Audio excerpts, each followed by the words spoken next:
అంకెల ప్రపంచంలో కూడా ఫ్రెండ్షిప్, ఫైటింగ్ రెండూ ఉంటాయని ఎప్పుడైనా అనిపించిందా? భలే వింతగా ఉంది కదా! ఈరోజు మనం ఆ అంకెల ప్రపంచంలోకి ఓ ప్రయాణం చేద్దాం. వాటి వెనుకున్న కథేంటో చూద్దాం. మన ఈ కథ ఒక వింతైన, అద్భుతమైన గ్రామంలో మొదలవుతోంది. దాని పేరే సంఖ్యాపురం. అనగనగా ఒక ఊరు. దాని పేరు సంఖ్యాపురం. ఇది మామూలు గ్రామం కాదు. ఎందుకంటే ఇక్కడ ఉండేది మనుషులు కాదు, అంకెలు. అవే మనుషుల్లా బ్రతుకుతుంటాయన్నమాట. అయితే ఈ అందమైన గ్రామంలో ఓ చిన్న చిక్కుంది. ఈ ఊరు 2 రాజ్యాలుగా విడిపోయింది. ఒకటి ఎప్పుడూ సంతోషంగా ఒకరికొకరు సాయం చేసుకుంటూ ఉండే ధనరాజ్యం, ఇంకోటి ఎప్పుడు బాధల్లో, నష్టాల్లో ఉండే రుణరాజ్యం. ముందుగా ధనరాజ్యం నుంచి మన కథానాయకుడిని కలుద్దాం. ఇతని పేరు ప్లస్ రాజు. ఇతని దగ్గర ఎప్పుడూ 5 బంగారు నాణేలుంటాయి. వాటిని అందరికీ ఇవ్వడం అంటే ఇతనికి చాలా ఇష్టం. ఇక రుణరాజ్యంలో మన రెండో పాత్రను చూద్దాం. ఇతనే మైనస్ రాజు. పాపం ఇతని ఎప్పుడూ 3 నాణేల నష్టంలో ఉంటాడు. అందుకే ఇతరుల నుంచి తీసుకోవాల్సిన పరిస్థితిలో ఉంటాడనమాట. ఇక చివరిగా ఈ గ్రామానికి న్యాయం చెప్పే న్యాయ నిర్ణేత సున్నా. ఈమె చాలా తెలివైనది, ఎప్పుడూ నిష్పక్షపాతంగా ఉంటుంది. సరే, మన పాత్రల గురించి తెలుసుకున్నాం కదా, ఇక కథలోకి వెళ్ళిపోదాం. ముందుగా ధనరాజ్యానికి చెందిన 2 స్నేహితులు కలిస్తే ఏం జరుగుతుందో చూద్దాం. ఒక మంచి రోజున ప్లస్ రాజు తన రాజ్యంలో తన స్నేహితుడిని కలిశాడు. అతను కూడా చాలా మంచివాడు, ఉదార స్వభావం కలవాడు. ఇద్దరూ కలుసుకోగానే సంతోషంగా మాట్లాడుకుంటున్నారు. నా దగ్గర 5 బంగారు నాణేలున్నాయి అన్నాడు ప్లస్ రాజు. అవునా, నా దగ్గర 2 అన్నాడు స్నేహితుడు.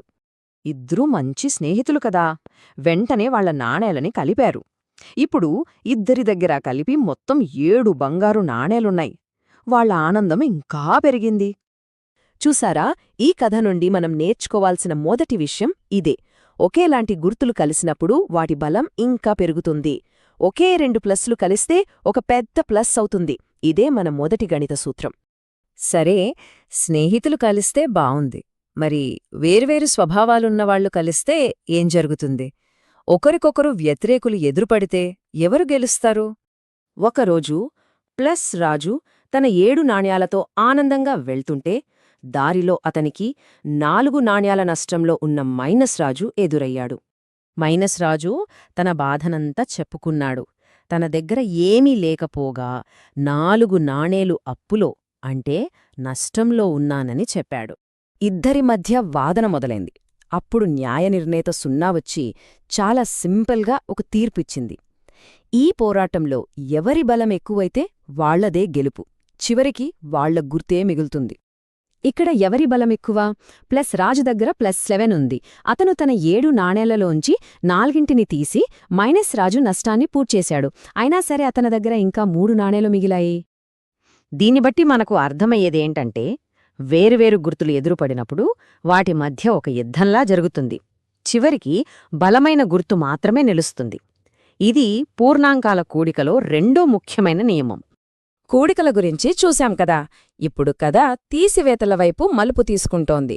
మొదట ఒక సింపుల్ ఉదాహరణతో మొదలుపెడదాం. ధనాన్ని తీసివేయడమంటే దానం చేయడంలాంటిదే.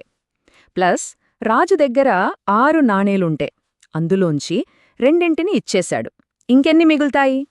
4. ఇది చాలా సులభం కదా. ఇప్పుడు వస్తోంది అస్సలైన చిక్కుముడి. కథలోకెల్లా గందరగోళం పరిచే ప్రశ్న.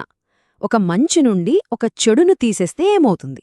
అంటే ఒక ధనసంఖ్య నుండి ఒక రుణసంఖ్యను తీసేస్తే? ఈ ప్రశ్న వినగానే సంఖ్యాపురంలో ఉన్నవాళ్లంతా షాకయ్యారు. ఎవరికీ సమాధానం తోచలేదు. అంతా అయోమయం. ఆ గందరగోళం మధ్యలో సున్నా ముందుకు వచ్చి ఒక పెద్ద రహస్యాన్నే చెప్పింది. ఒక్కసారి ఆలోచించండి. ఒక నష్టాన్ని తొలగించడమంటే లాభాన్ని జోడించినట్టే కదా అంది. నిజమే కదా. ఎవరైనా మన మీద ఉన్న ఒక భారాన్ని లేక నష్టాన్ని తీసేస్తే మనం ఇంకా బలంగా మారతాం. అలాగే +5 నుండి -3 అనే నష్టాన్ని తీసేస్తే ఆ నష్టం పోవడమే కాకుండా మన బలం ఇంకా పెరుగుతుంది. ఫలితం +8 అవుతుంది. మైనస్ నుంచి మైనస్ తీసేస్తే ప్లస్ అవుతుంది. ఇదే గణితంలో స్వర్ణసూత్రం. ఇక చివరగా సున్నా ఈ అంకెల కథని మన జీవితాలకు ఎలా అన్వయించుకోవచ్చో చెప్పింది. సున్నా చెప్పిన చివరి మాటలివి. మన జీవితాలు కూడా ఈ అంకెలలాంటివే. సుఖాలు, కష్టాలు రెండూ ఉంటాయి. కాని వాటిని ఎదుర్కొనే నియమాలు తెలిస్తే చాలు, ఎంత పెద్ద సమస్యనైనా మనం చాలా తేలికగా పరిష్కరించవచ్చు. ఈ కథ విన్న తరువాత మనలో ఓ ప్రశ్న మెదులుతుంది. గణితంలోని ఏ సూత్రం మన నిజ జీవితంలోని అనుభవాలను అంతలా గుర్తుచేస్తుంది? ఆలోచించండి.